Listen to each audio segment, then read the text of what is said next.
Hello everyone and welcome to this video. Now today I'm going to be reviewing this album here. It is Juke by Genesis. So this video was requested by Rockboy680. Got a great channel here in the vinyl community. I'm sure you all know him. I will leave a link to his channel in the description. But basically what I'm going to do in this video is give a bit of background information about the album, show you the vinyl copy, what Rockboy actually sent up to me, but very kindly of him. And then I will go over each of the album's songs, scoring each song out of 10, and then using those scores to go as a percentage mark for the album. So this album was released on the 28th of March in 1980.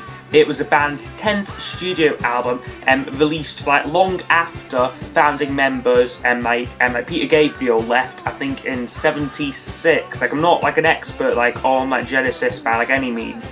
But I think that he left about mid-70s, and then shortly afterwards, the guitarist, a guy called Steve Hackett, left, I think 78, 79 sort of time. So by this point in time for the band, it was Phil Collins who took over most of the lead vocal duties. Now the album before this for the band was And Then There Were Three, and after that album, they took a bit of time off.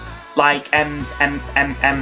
two other members, Mike Rutherford and Tony Banks, both went off to make solo records. However, Phil Collins was trying to rescue his failing relationship what he had around this sort of time. However, it would unfortunately lead to him divorcing his first wife. As a result of this, he wrote many songs, some of which made it onto this album, and some other ones made it onto his debut solo album, Face Value, probably most notably In the Air Tonight, which the other two band members regretted wasn't chosen for this album. This was a big commercial hit for the band. In many ways, it transcended the usual fan base. My dad even got the CD back, and he's not all that much of a Genesis fan. So they were appealing now to a wider audience, and this got to #1 in the UK chart and reached number 11 there. I believe the highest charting position there up to this point in time. Certified platinum in both countries, and generally got a positive critical reception as well. So I'm now just going to show you the vinyl here, which as I mentioned, Rockboy very kindly sent this when we done a trade. So here it is. I'm not a massive fan of the cover, if I'm being honest, sort of a silly drawing, and the back's sort of much of the same. Inside here though, it's a gatefold, which is nice. We got all of the lyrics to the songs and little pictures and doodles and that, so it's very nice sort of packaging. And then the inner sleeve isn't anything much, it's just a paper sleeve. And then the record is on Charisma Records, and it's on this nice sort of custom label, which I do quite like. So I'm now going to go over all of the album's songs. As I mentioned, I will score each song out of 10, and then those scores will be used to give us a percentage mark for the album.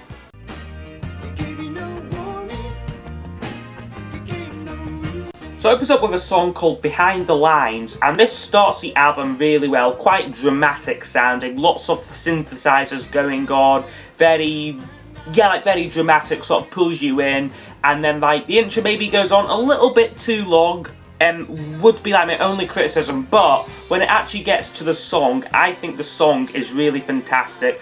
I think it's got a great melody, great lyrics as well, and really pleasing production. And also, another thing to note with this track was Phil Collins redone this song for his debut album. I haven't heard his solo version. From what I've read, it seems to be a little bit more sort of sped up, a little bit more funky. Although I can't really compare, because I haven't actually heard his solo version of it. But the version on this album I really like, so it would be a 9 out of 10.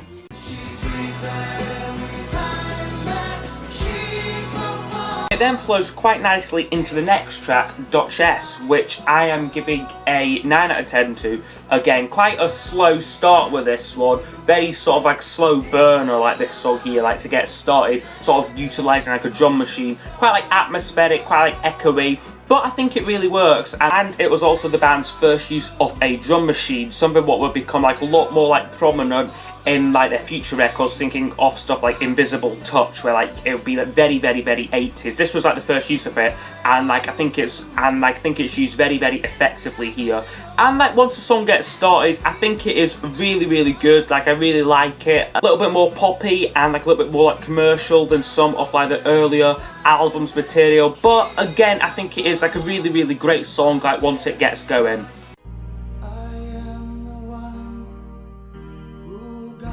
Next one is a little track called Guide Vocal, which is a very short sort of like piano based song, like more of like transitional song very much. Like it's only about like a minute long, this track. Like I think it works quite nicely, but like it isn't really anything much. So that's why I'm giving it a 6 out of 10.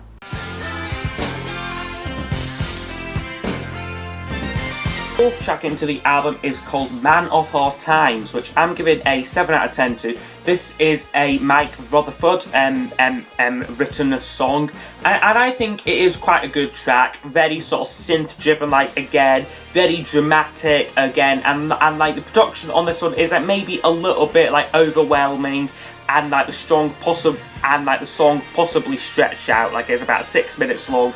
And like there isn't much like writing like material there. Like it is like a good song, like if like it was like a little bit shorter, but like again it suffers from like being like a little bit too long, and like also like the production as well being like a little bit too 80s for me personally.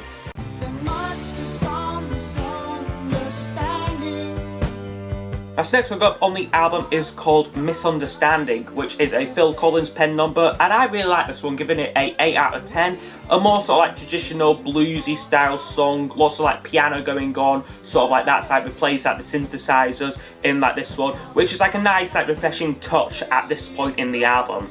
I think the band do like a great performance on this track, and like I really like the chorus as well, where it sort of like moves away from like the verses and like goes somewhere slightly different. This was a single, and like I don't think done like too great in like the UK or the American charts, but it did reach #1 in Canada, which was very good. So yeah, Misunderstanding, a really great song.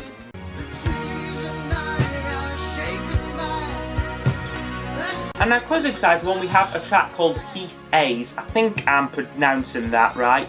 And another 8 out of 10. This is a really nice sort of like slower like piano ballad, like composed by like Tony Banks, although I think Phil Collins does the lead vocal. Like it sounds very much like Phil Collins, although I could be wrong there.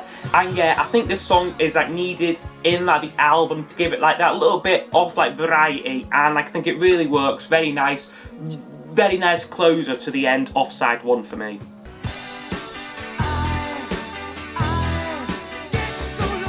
Then have probably the most well-known song from the album, Turn It On Again, which I'm giving a 9 out of 10 to. A really fun, rocking song, definitely works well as the opener to side 2. The reason why like this one isn't the full 10 out of 10 is like it is a little bit slightly weaker lyrically, and like slightly like repetitive, but I think it still is a fantastic song. Like reason why like it could be like a little bit repetitive is because I read that this was actually like originally just going to be like a little like transition song, like maybe about like a minute or like 2 minutes long. However, the band enjoyed playing it so much, like they decided like to like extend its length, but didn't really write like any like more like lyrics like to go along with it. But I still think the song is brilliant though, and like as I said, like the most popular song from the album, like a top 10 hit over here in the UK. So yeah, a really great song there, Turn It On Again.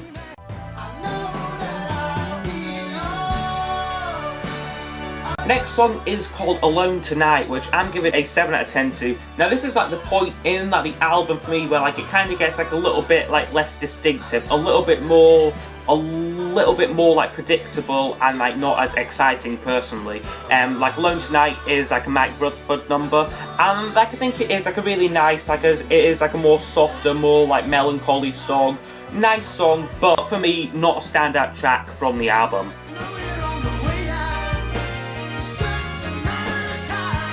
Next song up on the album is called Cul-de-sac, which I'm giving a 7 out of 10 to. This is like another sort of like mid-tempo song, this time written by keyboardist Tony Banks. When I first heard this song, like I was due to like sort of like comparing it to like 10cc and like one of their songs like Don't Hang Up. Like the piano bit at the start of this song sounds like a little bit similar to that one, and like that got me thinking like about like this whole album. Like they all is like a very sort of similar thing to what many of like 10cc's albums like were like, such as like How Dare You and like the original soundtrack, sort of like trying to fuse like progressive elements with more like pop songs, like almost like, and like I think this album really works like at like doing that. And like the other similarity between the two being like they both had like multiple songwriters in like both bands.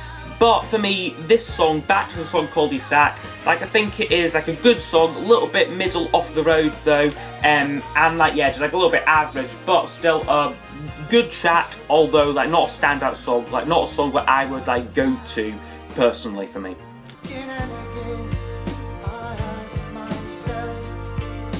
Next track is called Please Don't Ask, which is a Phil Collins song, like a track what I believe was a leftover from his solo album Face Value.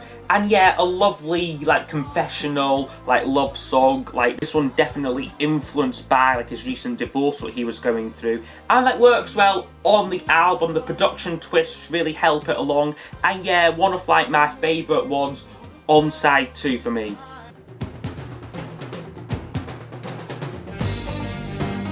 Now we're on to the last track, and it is called Jukes Travels and Jukes End. Now these are technically 2 separate tracks, but I am just sort of like counting them like as one for this video, and like I am giving 5 out of 10 for both of them.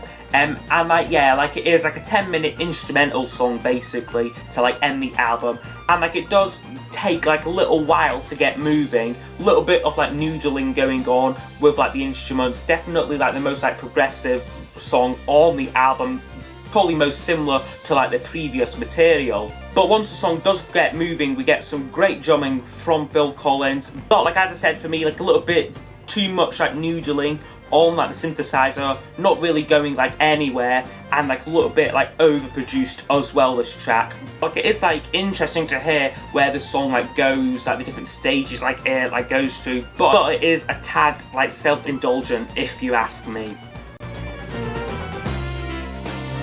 Overall, the score for this album is 75%, which is a great score actually, like a really great album. I think like for the most part it has some great songs in it. I mean, I love Behind the Lines, Duchess, Misunderstanding, Haze, Turn It On Again, and Please Don't Ask being my personal favourites from the album. Another thing what like I didn't quite like touch upon when I was going over each of the songs was like the production, in like the way that it seems to be like ahead of its time. Like if like you asked me like to listen to this without knowing like what year it came out, like I would probably like have guessed about like 85 or 86. Genesis were very important in like establishing like sort of like the sounds of the 80s, like in like many ways. Like the drum machine what like they use on like Duchess kind of like very much like would get used a lot throughout the 80s with like thousands and thousands of acts.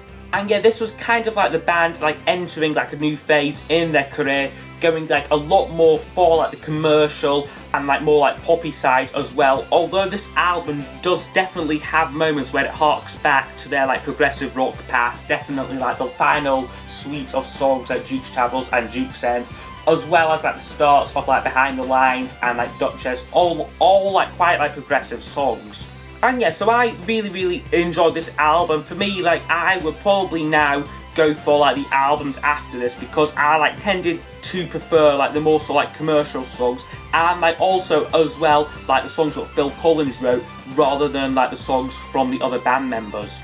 So yeah, I hope you have enjoyed this review. I like definitely like enjoyed listening to this, and like also preparing for this review. If like you have like any like requests for like future reviews, please do leave them down below, and I will see you all next time for the next video. Goodbye.